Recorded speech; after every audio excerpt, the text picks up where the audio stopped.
My consulting clients often ask me, how many platforms do I need to be on? It seems like a new one's being released all the time. I know I need to be on Furnished Finder. I know I need to be on Airbnb, but do I need to be on landing.com, Zillow, Avail? Do I need to have my own TikTok account? Do I need to have my own Instagram? It's important to talk about this because really part of the appeal of the midterm space is that it's not a ton of work, hypothetically. It should be less work than complicated long division.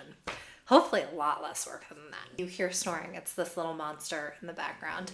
As you add more platforms, it becomes more work, not only because you have to learn those platforms, set them up, and then manage them, but also because across all of these platforms, you're going to have to manage communication and update your calendar. Something that is underexplored in real estate is what your time is worth.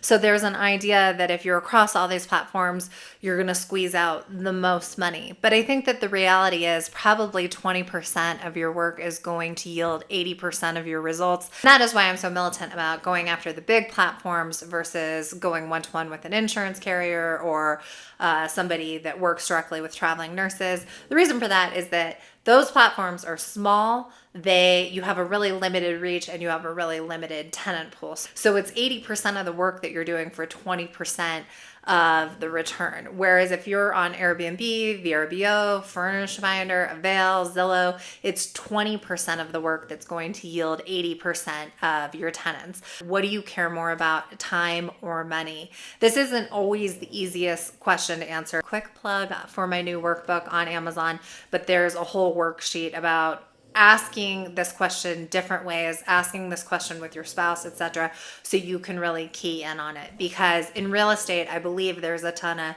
should be doing this. This is the right way to do real estate investing. And I don't think that's smart. There's a lot of diversity amongst investors and a lot of diversity among their goals with investors. That's really what matters, is how do you actually like to spend your time and what do you want this investment to do for you? Because some people are very money focused and they're willing to put in that extra little bit for the return, but a lot of people don't care. Like a lot of people don't want to spend all that time being on the extra platforms only to make $30 more a month or something. So I think that that's an important thing to think about when you're thinking about all the platforms that you want to be on or how many platforms you should be on. So let's get to the reason why you actually clicked on this video. How many platforms do you need to be on to be successful in the midterm rental space? My advice is that you need to be on at least 2, and one of them needs to be Airbnb.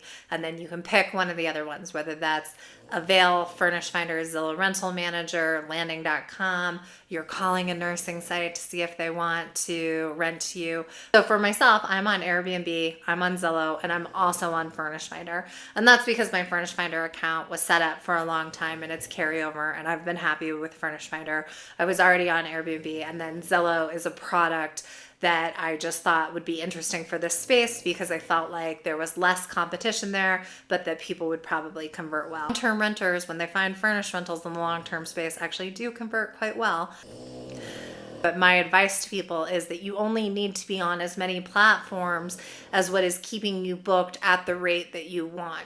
So again, if you think about this as a return on investment on your time and you think 20% of your efforts are going to yield 80% of your results, then the way to do that is to go after the big platforms where you're going to have the most number of eyes. I think if you are spending time trying to cultivate relationships with those smaller companies, they're going to yield a lot fewer results and it's going to take a lot more of your time. I'm curious for people in the comments, if you've had success going one-to-one with insurance companies or nursing companies, please drop it in the comments. I'm interested, as are your peers, and I want to know if I'm totally wrong on this. I want to hear about it, but I guess I've just never pursued that strategy, and I'm hearing from a lot of consulting clients that that strategy isn't working. That's why I'm kind of like, I don't know that I would be there. As I said before, be on 2 platforms, make at least one of them Airbnb, make sure your pricing is right, and you should get renters. On how to successfully list on Zillow, I have a video here for that. If you want to learn about how to pull leases off of Avail, I have a video here for that.